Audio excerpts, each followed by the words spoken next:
Hi, welcome to Minutes Book Corner.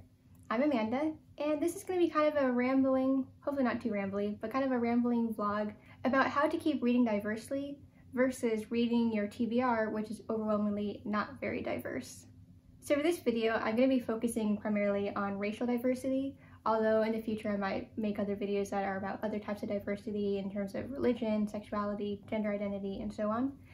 But this one is really about racial diversity and my personal conflict between my TBR, which is very white, versus the books that I'm more interested in reading now, which is much more diverse and by authors of color, authors from different countries around the world, and kind of balancing those two in a way that feels right to me right now.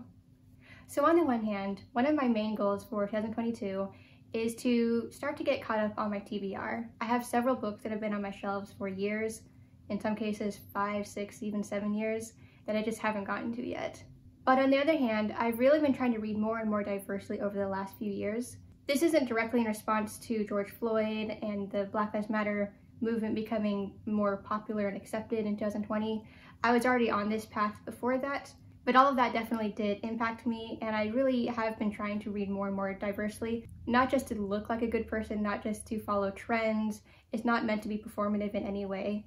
My commitment to reading diversely really does come from a genuine place, and I hope I communicate that well, and if I don't, I'm sorry, but I do really feel strongly about this. I do really feel strongly about equality among all types of diversities and all kinds of demographics, and I've naturally found myself, in the last few years especially, really being drawn more and more towards books by people of color, by authors from different places around the world, by authors of different gender identities, different sexualities, different religions. I've just found that I'm kind of getting bored of stories by white authors. Not completely, I mean, there's still white authors that I do really like and I read all their books. And there's plenty of books on my shelves that I do still really want to read. But I'm finding that I'm not as interested in continuing to buy books by white authors, if that makes sense. I feel like I want different kinds of stories than the stories that I've been reading. And I want to get to know different kinds of experiences than the kinds that I have had as a white cisgender woman.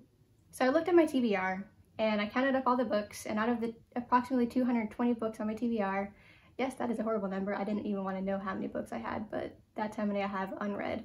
But anyway, I counted up all the books and I found that about 62% of the books I have on my TBR are by white authors and the remaining 38% are by authors of color.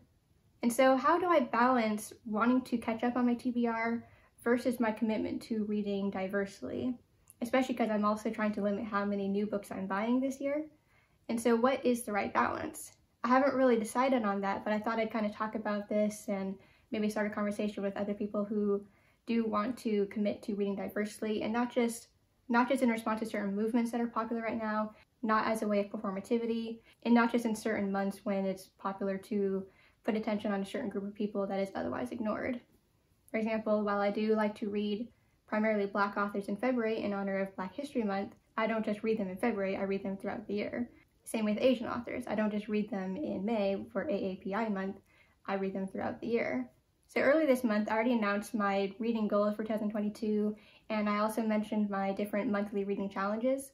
I will admit, I did choose each month's specific theme as a way to kind of get caught up on my own TBR, so it was a little bit selfish, but I thought it would still be fun for all of you to participate in. But in any case, a lot of those themes do feel still a little bit overwhelmingly white. April's theme is Paris, May's theme is Spain. I have themes for Northern Europe and Eastern Europe, and it's a lot of very European stuff, and it's a lot of very white-centered stuff as well. But in addition to catching up on these overwhelmingly white authors and white-authored books, I am conscious of the books that I'm buying as well. So while I can't really change what my current TBR is, I can change what I'm buying in the future and how that affects the remaining books that I haven't yet read, as well as what books I continue to read, because I also read the books that I buy. I don't just buy them and let them collect dust on my shelves, of course. I had a go like this last year, but I think I'll have it again this year and probably in future years as well. But I do think that I want to really be conscious of the racial makeup of books that I'm buying this year. So I haven't quite locked down the exact number, but I think that for this year, for the books that I buy in 2022, I'd like only about 20 to 25% of them to be by white authors, and the remaining 75 to 80% to be by authors of color. And while I do plan to read most of the books, if not all the books that I buy this year, any books that I don't get to will at least make my TBR a little bit more diverse going forward.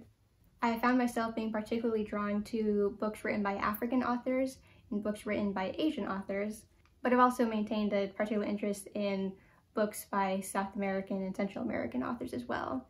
My husband is Peruvian, as I've mentioned before, so that one is a little bit closer to my heart in terms of what's in my life and the person that's closest to me. But beyond that, I have really been drawn to African and Asian literature in particular. I think it's really important for everyone to read as diversely as they can, regardless of what your identity is. I think it's really important to read about people who are similar to you, as well as people who are different from you in some way or another. This video has primarily been focused on racial diversity, but I think it's also really important, again, to get diversity in terms of different gender identities, different sexualities, different nationalities, different religions, different physical ability. Just getting as much diversity in your bookshelf as possible, because reading books by and about other kinds of people is really what makes you understand them better.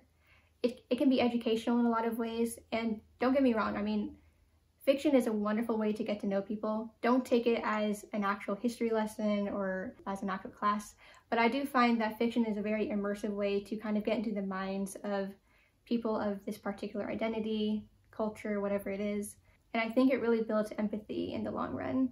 I think that when you read books from different perspectives from your own, you get an opportunity to step into their shoes and kind of see the world through their eyes. And I think that really does build empathy and understanding of other kinds of people, other cultures, other experiences from yours. I think this is really good in terms of your own personal understanding of people. But in my case, I have a platform too. I have my website and I have this YouTube channel here.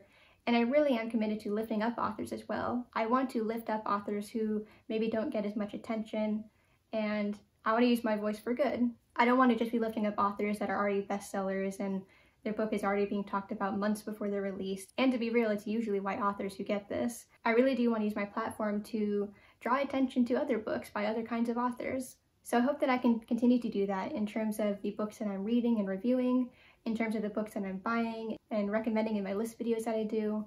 And I'm hoping that over time we'll start to see more and more diversity in the books that are being published and the books that are becoming bestsellers and that are being nominated for awards and actually winning those awards. I know a couple years ago, in the wake of George Floyd and the Black Lives Matter movement really rising up a little bit more than it had before, I know a lot of publishers had put out statements saying that they were going to commit to having higher percentages of books published by authors of color. But I really want to see more of that. I really want to see that continued commitment and higher percentages of authors of color, and really seeing that popularity and the accolades reflecting that diversity as well. So I'm not sure if I really got my thoughts out there very well. I'm sorry. This has kind of been a stream of consciousness sort of video. I'm sorry about that. But I really do hope that my intentions are clear and that I have not caused offense or have not misspoken in some way. But in any case, I would like to know your thoughts. I would like to know what your thoughts are about diversity, how you read diversely, how you lift up authors of diverse backgrounds, and what you're doing to commit to that and to hold yourself accountable to that. I don't have any specific answers besides, again, trying to make sure that approximately 3/4 of the books that I buy are by authors of color, and by trying to read as diversely as I can despite my overwhelmingly white TBR. But I'd love to know your thoughts, so please share in the comments below, and I really hope that we can make this a conversation for good. So I hope you liked this video. If you did, please like, comment, and subscribe. And to make sure you don't miss any more of my videos, please ring the bell to get all my notifications. I put up book review videos about once or twice every week, and I also put out additional videos like this one about once per week. So thanks for watching this video, and I hope to see you in the next one. Bye!